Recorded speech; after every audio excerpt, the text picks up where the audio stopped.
ज़ाती पसंद नापसंद से बालातर होकर और पाकिस्तान के बेहतरीन मफाद में हम इकट्ठे हो जाएं, अपनी तवानाइयाँ इकट्ठी करें, समझें कि इश्यूज़ क्या हैं, चैलेंजेस क्या हैं, उनको किस तरह हमने एड्रेस करना है और जो पाकिस्तान का जो खोया हुआ मुकाम है उसको किस तरह हमने हल करना है।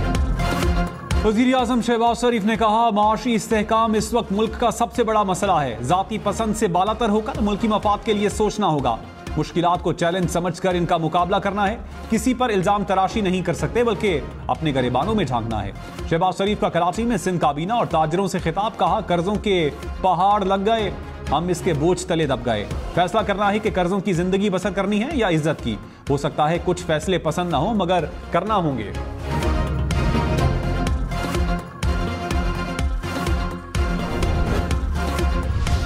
कराची के ताजरों की वजीर आजम शहबाज शरीफ को साबिक चेयरमैन पीटीआई से ताल्लुकात बेहतर करने की तजवीज़। आरिफ हबीब ने कहा, आपने IMF से हाथ मिलाया, पीपल्स पार्टी समेत दीगर जमातों से भी हाथ मिलाया, अडियाला के बासी से भी हाथ मिलाएं, मामलात बेहतर करें। भारत समेत तमाम पड़ोसी ममालिक से भी हाथ मिलाएं।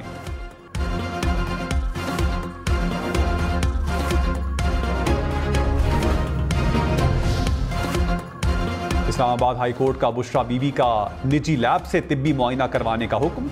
अदालत का हुकाम को 29 अप्रैल तक साबिक चेयरमैन पीटीआई की अहलिया की रिपोर्ट पेश करने की हिदायत। एडवोकेट जनरल इस्लामाबाद दोबारा तलबी के बाद भी अदालत में पेश न हुए। जस्टिस मियां गुल हसन औरंगजेब ने कहा, हमने एडवोकेट जनरल को कहा था कि हमारे पिछले हुक्म की तामील करें। समाअत 29 अप्रैल तक मुलतवी।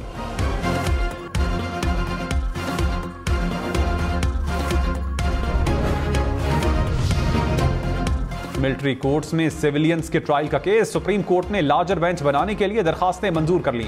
मामला जजेस कमेटी को भेज दिया। दौरान समाअत जस्टिस मुसरत हिलाली ने कहा, मौजूदा बेंच 3-3 के तनासुब से फैसला दे तो क्या होगा। जस्टिस शाहिद वहीद ने कहा, ऐसी सूरत में असल फैसला ही बहाल होगा। अदालत ने मिलिट्री कोर्ट्स फैसलों की नकूल तलब कर ली।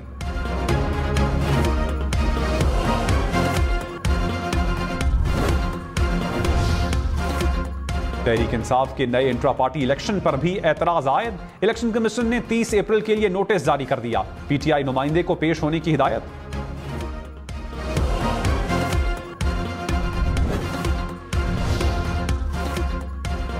वजीर आला सिंध के वजीर आजम के दौरे कराची में शिकवे। मुराद अली शाह ने कहा, सैलाब मुतासरीन के लिए विफाकी हुकूमत ने फंड्स नहीं दिए। 4 साल में सिंध को विफाक से कोई नई स्कीम भी नहीं मिली। 2021-22 में भी सिंध को दीगर सूबों की निस्बत कम स्कीमें दी गई। K4 मंसूबे की तौसीक की मंजूरी भी ताहाल नहीं हुई। वजीर आजम की तमाम मसाइल मिल बैठ कर हल करने की यकीन दहानी। कहा, मिलजुल कर अवाम के मसाइल तरजीही बुनियादों पर हल करेंगे।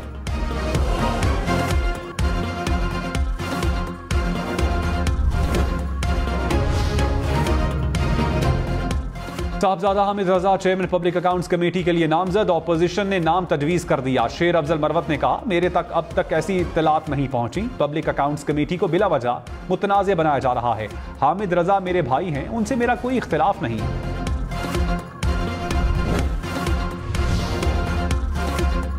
इस्लामाबाद के घर में करोड़ों रुपए की डकैती। सेक्टर G14 में 4 डाकू घर में घुसे। 15 लाख नकदी, 40 तोले सोना, घड़ियां और लाइसेंसी असलहा ले उड़े। मुकदमा दर्ज।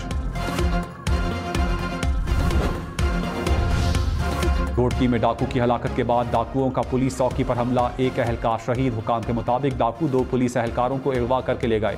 पुलिस की कार्रवाई में कादिरपुर के करीब एक डाकू हलाक हुआ था।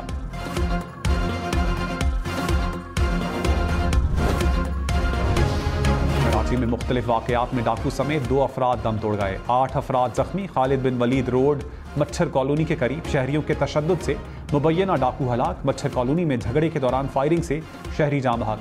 3 अफराद जख्मी हो गए। सोहराब गोट में डाकुओं की फायरिंग से शहरी जख्मी। लियाकताबाद में ताजर से भत्ता तलब करने वाला मुलजिम गिरफ्तार।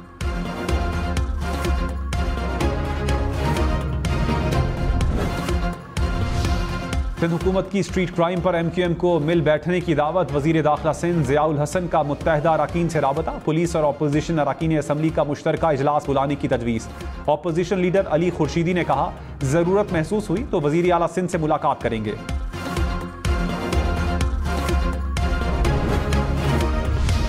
हुकूमत और अपोजिशन कौमी असम्बली में कायमा कमेटियों की तश्कील पर बातचीत के लिए तैयार। वजीर कानून आजम नज़ीर तारड़ ने कहा, कौमी असम्बली के मुकम्मल काम करने के लिए कमेटियां बनना जरूरी हैं। बैरिस्टर गौहर बोले, हुकूमती रहनुमाओं से मुलाकात होगी। वजीर दिफा ख्वाजा आसिफ ने कहा, अपोजिशन से मुलाकात हुई, अगले हफ्ते मामला हल हो जाएगा।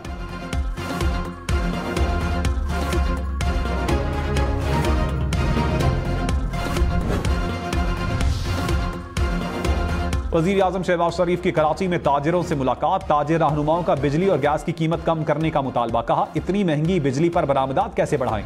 वज़ीर आज़म ने वफ़द को इस्लामाबाद बुला लिया। शहबाज शरीफ ने मज़ार क़ायद पर हाजिरी दी। नौजवानों से पाकिस्तान की खिदमत का हलफ भी लिया। इत्तेहादी जमातों के नुमाइंदगान से मुलाकात भी शेड्यूल।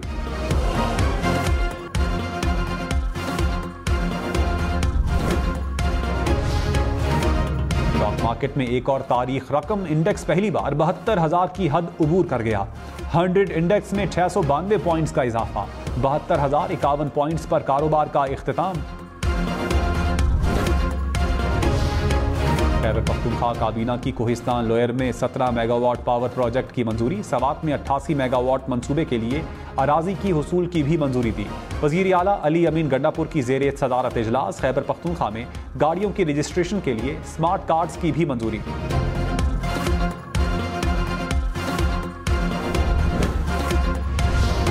साबिक चेयरमैन पीटीआई की 190 मिलियन पाउंड केस में दरखास्त जमानत। नैब prosecutor Amjad Parvez Islamabad high court पेश न हुए। वकील लतीफ खोसा ने दलाइल में नैब गवाहों के ट्रायल कोर्ट में दिए बयानात पढ़कर सुनाए। जस्टिस तारिक महमूद जहांगीरी ने कहा, बड़े अच्छे गवाह पेश किए हैं नैब ने। लतीफ खोसा बोले, इसके बाद कोई केस बाकी रह जाता है। जस्टिस तारिक महमूद जहांगीरी ने कहा, यह तो फिर नैब वाले ही बताएंगे। केस की समाअत 29 अप्रैल तक मुलतवी। इद्दत केस में भी वकील पेश न होने पर समाअत 30 अप्रैल तक मुलतवी कर दी गई।